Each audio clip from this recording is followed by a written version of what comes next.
Bienvenidos a la conferencia del Gran Engaño, en nuestro tercer año aquí. Precisamente hoy vamos a tener un tema que creo que es realmente interesante, pero que vale la pena avisaros de algo. Sin prejuicios. Si hay prejuicios para ver algo de lo que voy a presentar hoy aquí, os vais a quedar sin entendimiento de lo que podréis saber. ¿Por qué os digo esto? Pronto lo vais a ver. Vamos a presentar descubrimientos arqueológicos que no interesa mucho que salgan a la luz. Y vais a ver realmente cosas sumamente interesantes. Lo que nos quieren ocultar. Hallazgos de gigantes en la Tierra. ¿Qué veis aquí? Esto es un texto bíblico escrito hace muchísimos años, en el cual hablaba de que había gigantes en la Tierra. ¿Es esto verdad o es un mito que alguien se inventó y lo escribió en la Biblia? Vamos a verlo. Extraído de este libro de Jonathan Gray, encontramos precisamente esto, haciendo referencia a otro escrito anterior, donde aparece precisamente un gigante, como habéis visto en pantalla, de unas medidas tremendas, de más de 3,5 metros de altura, y que estuvo dando vueltas como una feria para ser mostrado, y después, como era de esperar, terminó desapareciendo. Ya veis, no era nada pequeño, 3,70 su altura. Pero esto no es todo. Vayamos al Museo de Fósiles Monte Blanco, en Texas, y mirad qué aparece también aquí. Restos humanos de un hombre de 4 metros, 57 centímetros de altura. Todos estos restos están aún conservados y se pueden ir a visitar. Huella de pisada humana fosilizada en roca de granito. Y esto está en una reserva forestal de Cleveland, en Estados Unidos. Fue descubierta en febrero de 2002. Sencillamente, si miráis la persona que pone el pie encima de la otra pisada totalmente petrificada, nos damos cuenta que parece un pie casi de risa el suyo. La medida es de casi 60 centímetros, equivalente al pie de un hombre de una altura de unos 4 metros. Y aquí tenéis una huella de zapato en terreno de pizarra, en Antelope Springs, en Utah.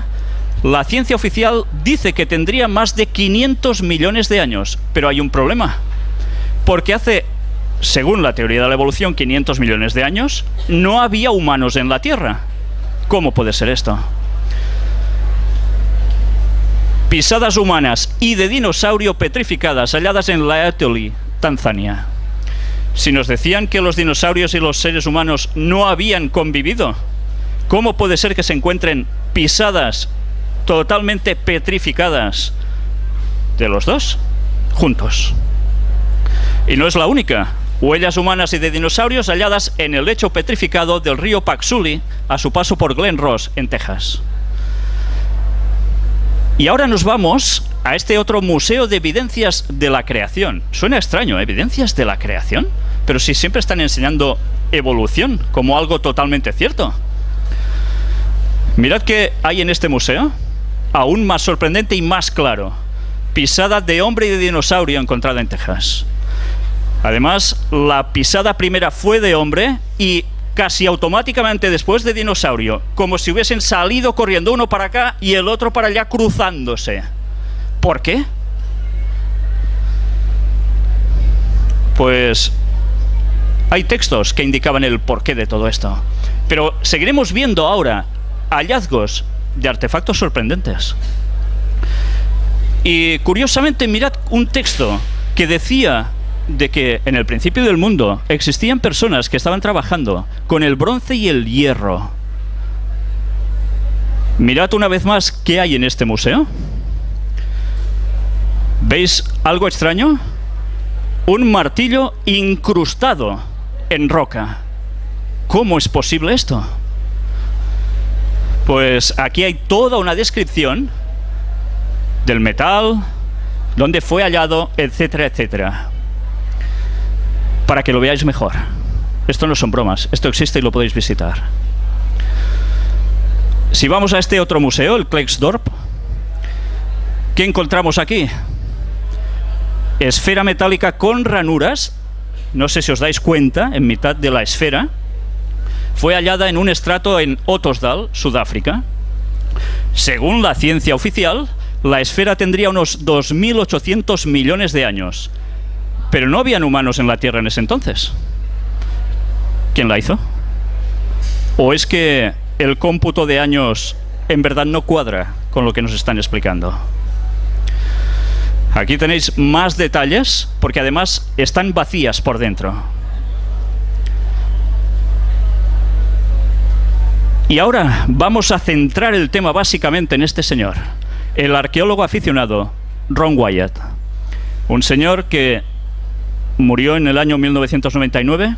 Nosotros tuvimos la oportunidad de entrevistar a su familia. Fue un momento impresionante. Y vais a ver qué es lo que Ron Wyatt tenía en sus manos. Primero de todo, él también halló huesos de seres humanos gigantes. Mirad precisamente este hueso, de qué parte está extraída del pulgar derecho. Más detalles. Pequeños no eran, ¿eh? El Arca de Noé.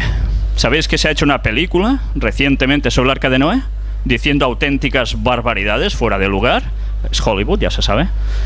Pues este señor encontró el Arca de Noé en el monte Ararat. ¿Es broma? La Biblia hacía referencia que en el monte Ararat, en Turquía, es donde el arca, después del gran diluvio universal, se aposentó. ¿Es un mito, sencillamente? Pues ahora veréis si esto es un mito. Primero de todo, algo que le puso a él sobre la pista es esta fotografía. En 1959, al examinar rutinariamente fotos aéreas de su país, el capitán del ejército turco, Liland Durupinar, se encontró con la formación que veis aquí en la foto, a 1900 metros de altitud. 17 años más tarde, en 1977, Ron Wyatt visitó el lugar. Obteniendo un permiso oficial, Ron y otros llevaron a cabo una investigación más a fondo durante un periodo de varios años. Utilizando detectores de metales, escáneres de radar del subsuelo, pruebas de laboratorio, análisis químicos, etc., sus resultados fueron bastante sorprendentes. La evidencia era innegable. En diciembre de 1986, después de un trabajo de investigación por parte de sus propios científicos, miembros de la Secretaría de Relaciones Exteriores, el Ministerio del Interior y los investigadores de la Universidad de Ataturk se reunieron y finalmente llegaron a la conclusión de que estos eran, de hecho, los restos de la mítica arca. En reconocimiento por su trabajo, Ron fue invitado como el invitado de honor en la inauguración del nuevo Parque Nacional el 20 de junio de 1987. Este lugar aún está edificado en Turquía. En mayo de 1989 se inauguró el centro de visitantes. Y podéis pensar, ¿puede ser? ¿Os dais cuenta de la fotografía que nos ha servido de portada? La misma que veis aquí. ¿La veis mejor ahora? Cuando los científicos, entre comillas, llegaron a este lugar, dijeron, después de tomar unas medidas, eso sí, es una curiosa formación rocosa que coincide con las medidas que se daba del Arca de Noé en la Biblia, tanto en largo como en ancho. Pero es una formación rocosa, nada más. Esas fueron todas las pruebas científicas que ellos hicieron sobre el lugar. Ron Wyatt, gracias a Dios, hizo algo más. Mirad otra fotografía vista desde otra perspectiva del Arca de Noé. Totalmente petrificada, ¿eh? Pero además os he de decir que la madera era bastante distinta de la que tenemos ahora. Aquí otra perspectiva, el hundimiento achatándose de las paredes del Arca de Noé, lo que ha provocado lo que veis en la fotografía superior. De distintos pisos se hundieron. Y mirad también aquí, materiales de composición del Arca de Noé. Podéis encontrar de qué estaba hecha. Aleaciones también. Aleaciones, estoy hablando de aleaciones, cuando teóricamente el ser humano en esas épocas dicen que iba con un taparrabos, más o menos. Y mirad las costillas fosilizadas del Arca de Noé. ¿Creéis que esto es una formación rocosa casual? Más sobre lo mismo. Y aquí tenéis algo muy interesante. Las líneas de hierro. Todas estas cintas de colores fueron establecidas a lo largo de las lecturas del detector de metales que Ron Wyatt llevó allí y muestran un patrón regular de hierro. Una confirmación más de que el sitio contiene los restos de una enorme estructura hecha por el hombre, no por la naturaleza casual. Y esto, fragmento de madera petrificada del Arca de Noé. Y además de un color rojizo, justo como se describía que era el Arca de Noé.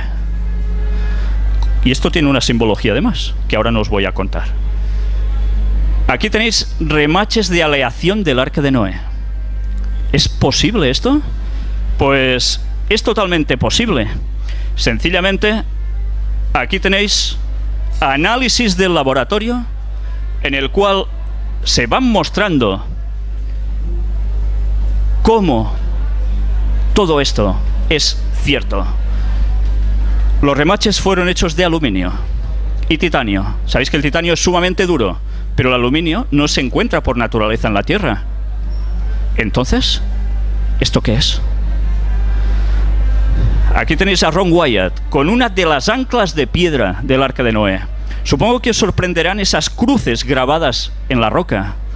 Se debe a que los templarios también estuvieron en ese lugar. Y dicen que cada cruz hacía la simbología de Noé y su esposa y sus 3 hijos, Sem, Cam y Jafet, con sus respectivas esposas. Pero atención a esto, por si alguien no se cree que eso es el arca.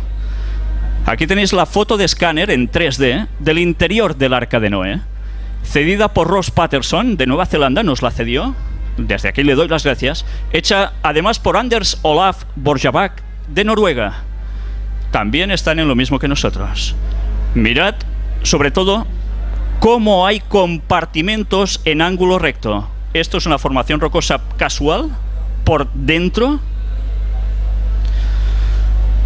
Pues ahora vamos a ver precisamente una presentación de pruebas en directo.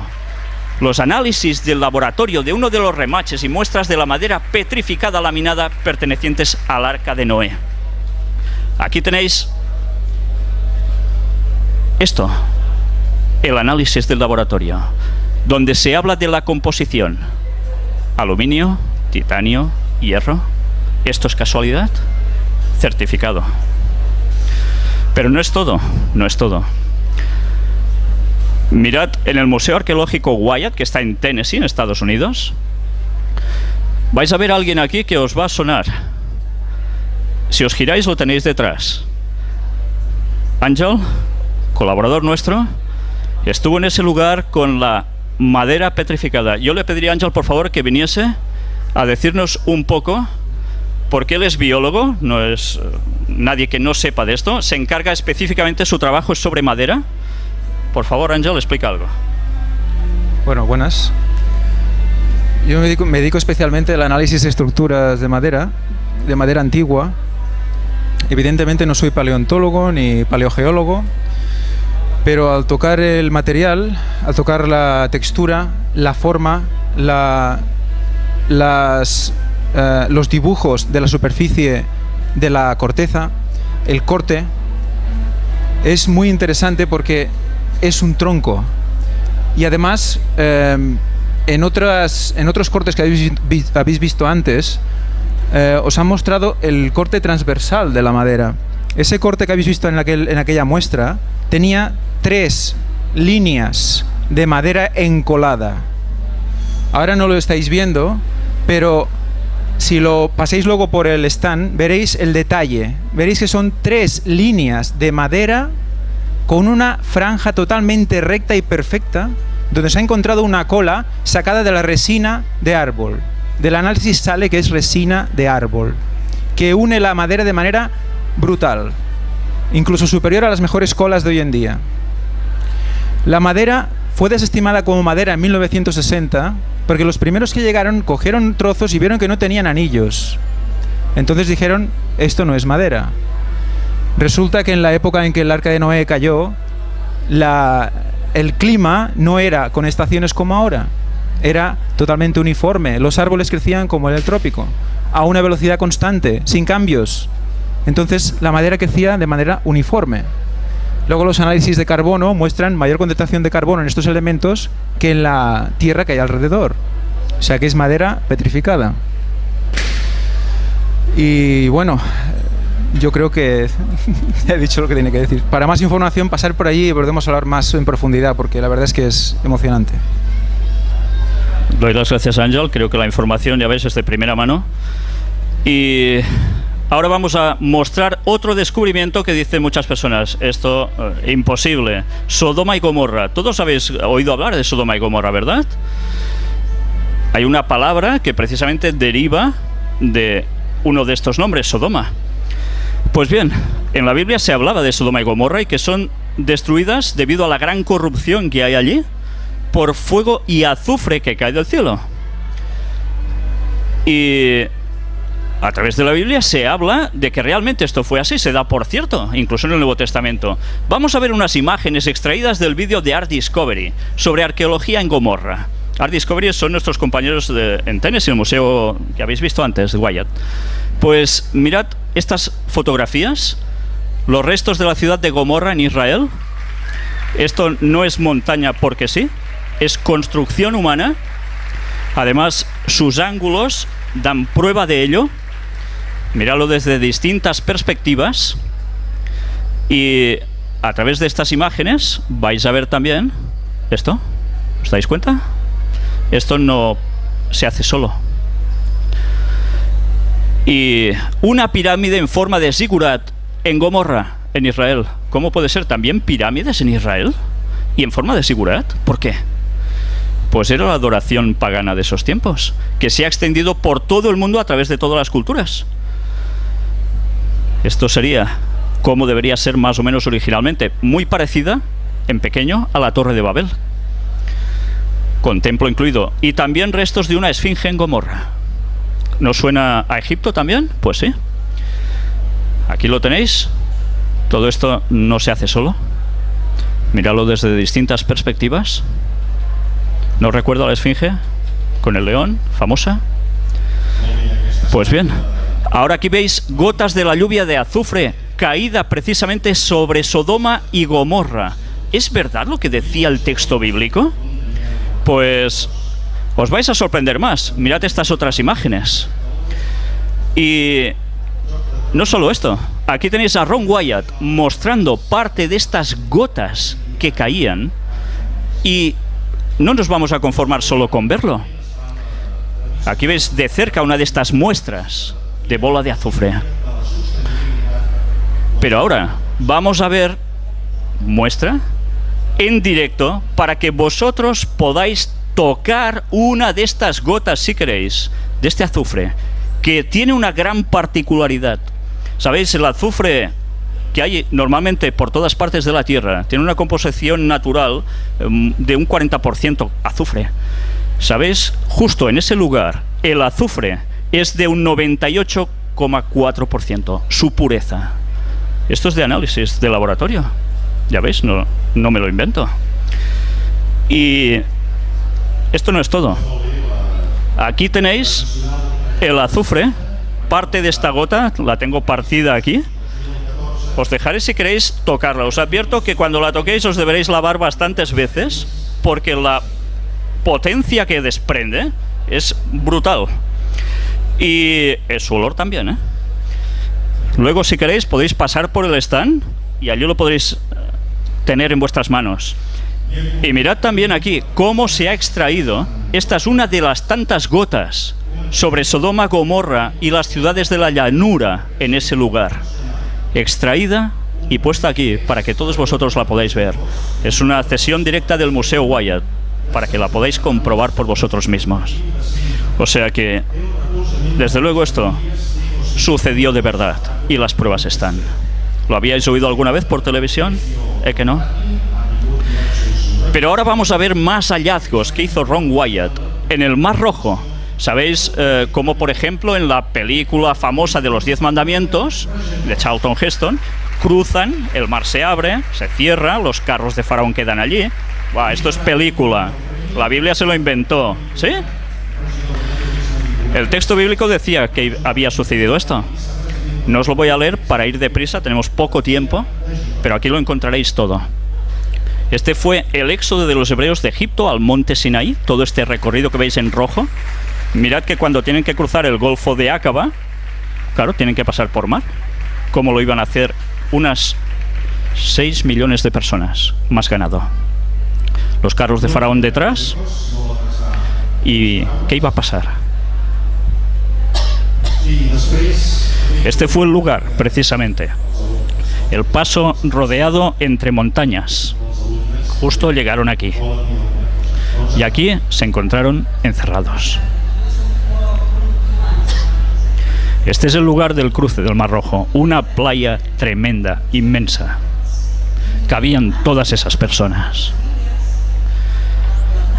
Y esto, un modelo en 3D, en el cual encontramos el lugar donde pudieron cruzar por un puente natural que hay. Abismo a cada lado. Justo ese lugar fue por donde ellos cruzaron. Más pruebas de lo mismo. Ya veis de dónde está extraído. Más detalles. Y estos son las ruedas de los carros de Faraón. Aún están allí. Aún están allí. Aquí tenéis la comparación de los radios de las ruedas, que coinciden con los que se encontraron en la tumba de Tutankamón. Tenéis también cómo está cubierto por coral. Aquí tenéis las ruedas. ¿Habíais visto esto alguna vez? No saldrá por televisión seguramente, ¿eh? Muy difícil. Y Ron Wyatt lo encontró. Él estuvo entrevistado en algún lugar, en algunas televisiones. Mirad cómo coincide también con las formas de los carros de Faraón de Tutmosis IV. ¿Y qué más encontró allí debajo? Huesos humanos en el lugar del cruce del Mar Rojo, justo allí. Y por si fuera poco, pezuñas de caballo, los que llevaban los carros. Fueron hallados allí y se encogieron debido al estar en el mar por el 70% aproximadamente de su tamaño original. Pero allí tenéis las pruebas. Y esto es un pilar que Ron Wyatt encontró también, que parece ser que el rey Salomón erigió para denotar precisamente el cruce por ese mar. Y la gente decía que eso era un mito. Aquí lo tenéis. Y la peña de Oreb, un lugar que los textos dicen que salió agua donde no había, en tal cantidad que dio a beber a todos ellos. Pues aquí la tenéis, la peña partida. En distintas fotografías que hemos mostrado en todas las conferencias que hemos dado hasta ahora, se ve cómo el agua erosionó totalmente esta parte. ¿De dónde salió tanta agua? Pues el texto bíblico lo decía. Y el monte Sinaí, sabéis que en la película se le da los 10 mandamientos a Moisés y que la Iglesia Católica dice que está en otro lugar. Pues no, no está en el otro lugar, está, como dice el texto, en un lugar que ahora diríamos que es Arabia Saudita. Y mirad qué sucedió precisamente en esa cumbre, donde la Biblia dice que se le dan los 10 mandamientos a Moisés. Está carbonizada. El texto dice que Dios descendió allí con un fuego abrasador. Esto no está quemado con cerillas, ¿eh? Es roca, basalto, entre otras cosas. En el museo, ¿qué vemos? Aquí tenéis Ángel y nos va a explicar qué tuvo entre sus manos. Bueno, evidentemente esto no es madera, o sea que no puedo explicaros mucho. Pero sí que el director del museo me comentó que esta era una de las rocas que había en la cima del monte Sinaí. Sí que es verdad que parte de las rocas era algo de basalto, pero sí que había otras rocas que estaban de negro en su exterior, pero al romperlas eran blancas por dentro, o eran de otro color, más grisáceo. O sea que estaban carbonizadas en su exterior, pero no en su interior. O sea, no eran rocas negras en esencia, sino que se carbonizaron luego. Pues gracias. Él también las tuvo en sus manos. Y además allí cuenta la Biblia de que se erigió un altar donde adoraban a un becerro de oro. Pues mirad, el lugar aún está, y está vallado para que nadie entre allí, porque Arabia Saudita no permite la entrada a nadie en ese lugar. ¿Por qué creéis que es? Ya sabéis, si ellos son musulmanes. Si aceptan esto, tienen que aceptar muchas otras cosas que no les interesa. Mirad incluso un petroglifo del becerro de oro dibujados alrededor del altar, donde hacían sus adoraciones y sus sacrificios.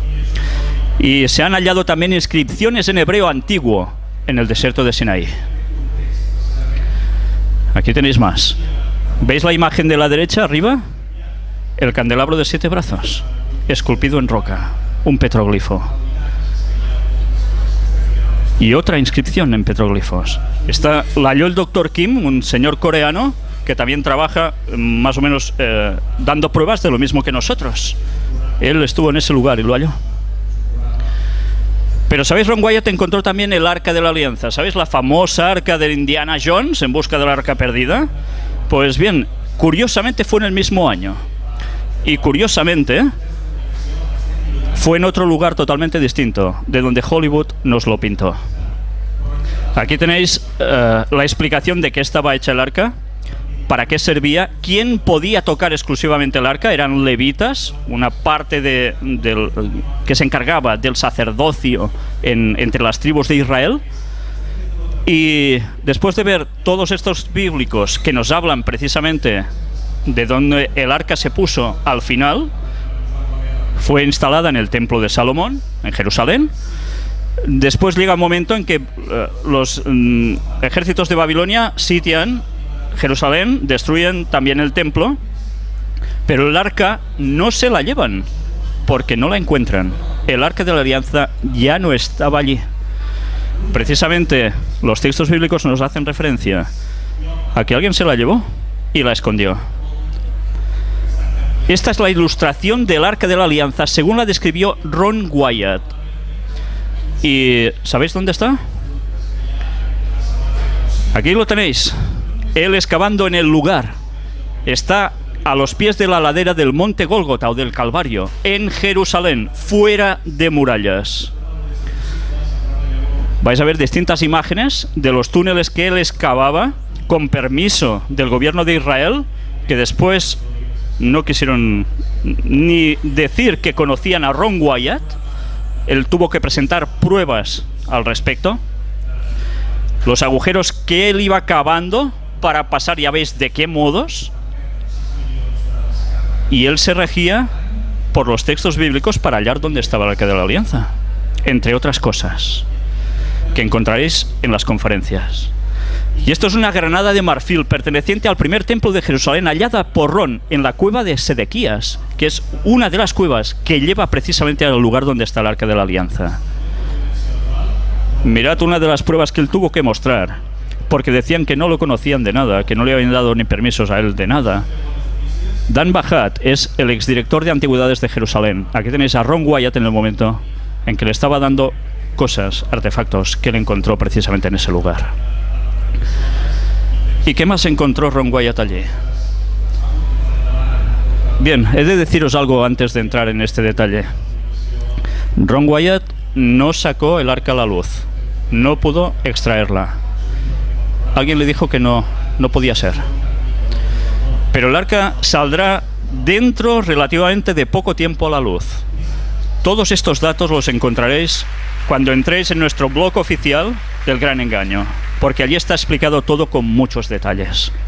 Y entenderéis por qué el gobierno de Israel está escondiendo este hecho, entre otros. Aquí tenéis el monte Gólgota, o llamado también de la calavera. Mirad estas cavidades. ¿Entendéis por qué se llama de la calavera? Para la tradición católica, el monte de la calavera donde fue crucificado Jesús está en otro lugar. No era el lugar correcto, para variar, como tantas cosas. Este es el auténtico lugar del monte Calavera. ¿Y qué hay allí precisamente? Aquí lo tenéis a él, junto a uno de sus hijos, cavando en ese lugar de la crucifixión de Cristo. ¿Y sabéis qué encontró allí? Esto que veis es la piedra que cubría el agujero cuadrado, que es excavado en la roca de 60 centímetros de profundidad. Había 3 agujeros. ¿Recordáis que el texto bíblico dice que la crucifixión Jesús estuvo en medio y 2 ladrones a su lado? Pues los agujeros fueron hallados. Y esta roca es la que cubría como tapa ese lugar. ¿Sabéis? Cuando al crucificado se lo iba a poner en pie, a erigir la cruz, era arrastrada hasta que caía de repente en estos 60 centímetros. Imaginaos eso estando perforado. ¡Qué impacto!, ¿eh? Pues aquí tenéis a Ron cuando sostiene la tapa de piedra de ese agujero. Es el mismo que veis allí. Y esto es una reconstrucción del verdadero lugar de la ubicación de la escena de la crucifixión de Cristo. Mirad qué hay debajo. ¿No veis nada? El Arca de la Alianza está ubicada justo debajo, a 6 metros de profundidad de donde estuvo la cruz de Jesús. Y algo cayó allí encima. La sangre de Jesús. ¿Sabéis que la Biblia narra de que hay un terremoto justo en el momento de la crucifixión? Se abren las rocas y su sangre... ¿Recordáis que el relato dice que un soldado romano lo atraviesa con su lanza el costado? Y de su costado brota agua y sangre, pero brota en fuerza, con toda su fuerza. Pues eso se asentó en ese agujero. Y cuando hubo el terremoto, bajó el agua con la sangre. Y precisamente es lo que cayó justo encima del propiciatorio, que es la tapa donde el texto bíblico dice que se aparecía la presencia de Dios. Pues mirad algo interesante. Aquí tenéis a Marinelle. Marinelle es la viuda de Ron Wyatt. Ahora creo que se ha vuelto a casar hace unos años. Y ella dijo que los restos de sangre están bien custodiados porque Ron Wyatt extrajo parte de esa sangre. Y fueron analizados, en un laboratorio. Aún hoy en día están bien custodiados. Y además... ella misma dice que en un próximo tiempo se van a mostrar a la luz pública, con el análisis y todo.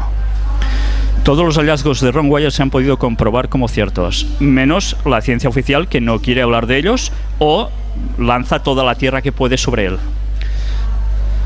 Pues ahora vamos a ver un vídeo de 4 minutos solo, con las declaraciones de Ron Wyatt. Está en inglés pero subtitulado al español, para que os deis cuenta el testimonio que él da sobre el análisis que se hizo de los restos de la sangre de Jesús. Creo que os vais a quedar realmente sorprendidos. Vamos a entrar a este vídeo.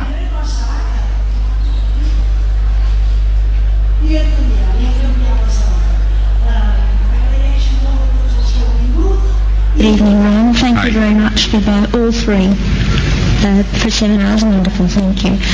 My question is that you said that you had the blood of our Lord examined by the Israelis. That's correct. What was their determination of that? Okay. Now, we won't be able to take second questions. I'm sorry if you're on your second one, please just step out. I love you, but we're running out of time. Real quickly, okay. Dried blood is dead blood. Everybody knows that, all right? They can test the blood of the pharaohs, the mummies and the pharaohs, all right? There's certain things they can do. They cannot get a chromosome count by any method I'm familiar with, all right? Things keep changing. I don't profess to know everything. However, there's no way I know that you can get a chromosome count out of dead blood. You can get a DNA and some other things, but not a chromosome count, all right? That's done by living white blood cells. Now then, first of all, in this analysis, I took the blood into a laboratory in Israel.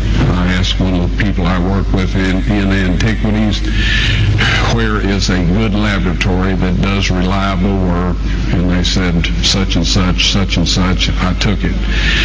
I just said, please examine this blood and tell me what you can tell me about it. All right? They said, well, look, we're going to reconstitute it. We're going to put it in normal saline and keep it at body temperature for 72 hours with gentle swirling. All right, that's their business. That's great. I said, now I want to be there when you check it out. They said, fine. So I was back. They checked it out. I said, now, they said it's human blood. We can tell that. They did whatever tests they need to do. And then I said, take some of the white blood cells and put them in a growth medium and keep them at body temperature for 48 hours. And they said, well, that'll do no good because it's dead blood. I said, would you please do that for me? And they said, okay, we'll do it. So anyway, I said, I want to be there when you take it out and examine it. So I was back there. They took it out, examined it under a microscope, and the one technician called the other one over there, and then they called the boss over there, and they were talking Hebrew a mile a minute there for a little bit, and they looked at me and they said, Mr. Wyatt, this human blood only has 24 chromosomes in it. Everybody else has 46. You see, 23 from your mother, 23 from your father, 22 autosomes from your mother, 22 autosomes from your father. You get an X from your mother, you may get an X or a Y from your father, all right? This blood had 23 chromosomes from the mother's side, one Y chromosome only. You see, a child could not have developed if they hadn't had the autosomes from the mother. So all of his physical characteristics were determined by his mother's side of the family, her autosomes. His maleness was determined by this one Y that came from a source, not a human male. Then they said, this blood is alive. And then they said, whose blood is this?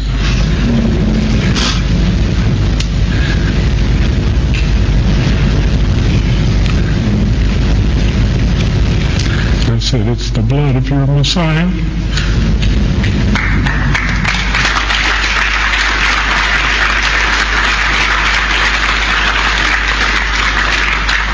And I assure you, those men's lives have changed. You're welcome.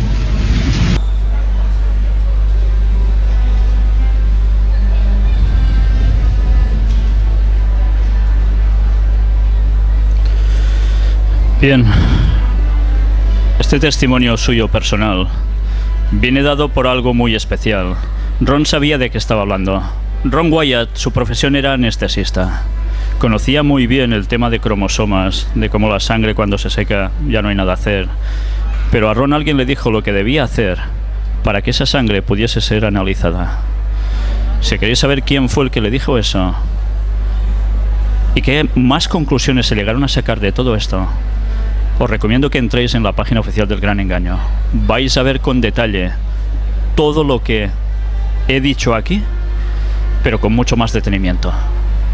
Pero Ron aún halló algo más: la tumba de Jesucristo. No creáis que la tumba de Jesucristo está donde la Iglesia Católica está diciendo y donde el Papa fue precisamente esta semana anterior, en Tierra Santa. Y esta es la auténtica tumba, la tumba del jardín, conocida así. Muy cerca del monte Gólgota, a pocos metros de allí. ¿Sabéis que para ellos el sábado es día de reposo? Y no podían hacer nada de labor. Por tanto, el entierro tenía que ser muy rápido. Y así fue, porque les llegaba la puesta de sol del viernes, entraba el sábado. Y esta fue una tumba que no era para él, era para José de Arimatea, un hombre rico. Aquí la tenéis con más detalle. Esta ranura que veis en el suelo es por donde pasaba rodando esa gran piedra, como las que a veces vemos de molino, enorme, para tapar una entrada, y es la que se selló por los laterales con unos hierros que aún también se han analizado. Y ahora aquí tenéis el interior de la tumba. Aquí fue depositado el cuerpo de Cristo, que además se han podido comprobar cómo el albañil del momento tuvo que picar rápidamente, hacer la tumba más larga, porque Jesús era más alto que José de Arimatea, que le cedió su tumba. Pues bien, además os recomiendo que entréis en esta página discoverynews.net, donde nosotros en el stand tenemos precisamente la publicación que antes de fallecer Ron Wyatt hizo para que todo el mundo pudiera tener resumidos sus hallazgos, con muchas pruebas. Sabéis, hay una entrevista póstuma de Ron Wyatt justo antes de morir de cáncer. Nosotros la pudimos emitir. Gracias a Dios, es impresionante su testimonio, cuando antes de morir sigue afirmando que todo lo que él dijo y mostró es cierto, por más cosas que decían sobre él. Aquí tenéis resumido este escrito con parte de lo que habéis visto hoy aquí. Es científicamente reconocido por una ciencia del tema de la muerte, de los momentos antes de morir, que justo en los minutos, horas, cuando ves la muerte cerca, hay una tendencia a la verdad. No se miente. No hay manera de que la persona que está muriendo mienta. Y eso está reconocido por una ciencia que ahora no recuerdo cómo se llama, creo que es algo de la agonía, que estudia esos momentos previos a la muerte. O sea que es muy interesante que él estando, porque cuando ves la entrevista está realmente mal, sufriendo por ese cáncer, y le cuesta coger hasta aire para decir lo que tiene que decir, y hasta el último momento confirma todo, porque le vuelven a preguntar lo mismo, vuelve a contestar lo mismo. O sea que él estuvo allí, vio, tocó lo que explica. Pues eso sí, la verdad es que cuando oís esa entrevista os pone los pelos de punta, porque todo esto que habéis visto es verdad. Y esto debe hacernos plantear muchas cosas. Si lo que ponen esos textos bíblicos es verdad, ¿por qué se intenta desmitificar a la Biblia? Se dice que todo es mitología, que solo son enseñanzas, y que eso no sucedió. Que alguien aporte pruebas de verdad, si todo lo que hemos mostrado hoy no es cierto. Doy las gracias a la familia Wyatt, a sus colaboradores, muy directamente. También al autor de este libro, que os recomiendo, El Arca del Pacto, de Jorge Fleffel Beiza, donde da detalles impresionantes. Él estuvo también con la viuda de Ron Wyatt, entrevistándola, dando datos muy interesantes. Y también el agradecimiento a Richard Reeves, del Museo Arqueológico Wyatt. Y todo esto nos va a servir para algo. Hemos visto cómo terminó Sodoma y Gomorra, ¿verdad? Pues esto va a ser el enlace con el tema de mañana. Y os voy a leer solo un texto bíblico. Ya veis que no os he querido leer ni un texto bíblico. Además contábamos con poco tiempo. Os he dicho, esta conferencia es para verla sin prejuicios, porque si hay prejuicios al respecto, no nos vamos a enterar de nada. Mateo 24, del 37 al 39. Son palabras de Jesús. Y dice: mas como en los días de Noé, así será la venida del Hijo del Hombre. ¿Qué es esto? Jesús estaba hablando de su retorno, su segunda venida. Sabéis que la Biblia está llena de profecías que apuntaban no solo a cosas del pasado, sino a cosas del presente, que cada semana en las conferencias estamos mostrando en noticias de actualidad cómo lo corroboran. Pues además Jesús habló de que iba a volver. ¿Y sabéis qué va a suceder entonces?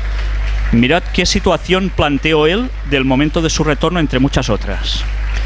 Porque como en los días antes del diluvio estaban comiendo y bebiendo, casándose y dando en casamiento hasta el día en que Noé entró en el arca, y no entendieron hasta que vino el diluvio y se los llevó a todos, así será también la venida del Hijo del Hombre, en un momento de corrupción tal como estaba viviendo el mundo antediluviano. Mañana a las 5 vamos a tratar este tema, la fecha del fin del mundo. ¿Hay fecha para el fin del mundo? Tantas veces la gente ha hablado que si los mayas, que si quién, que si... Pues bien, mañana vamos a hablar cómo hay textos bíblicos que nos hacían referencia a que sí hay una fecha para esto. Pero no solo esto. Además, ¿Qué sucede cuando se dice que el mundo se acaba? Mañana vais a ver qué cuentan esos textos y otros de qué va a acontecer en esos momentos. Solo os digo una cosa. Falta pocos años para que veáis esto. Mañana a las 5 continuaremos. Muchas gracias.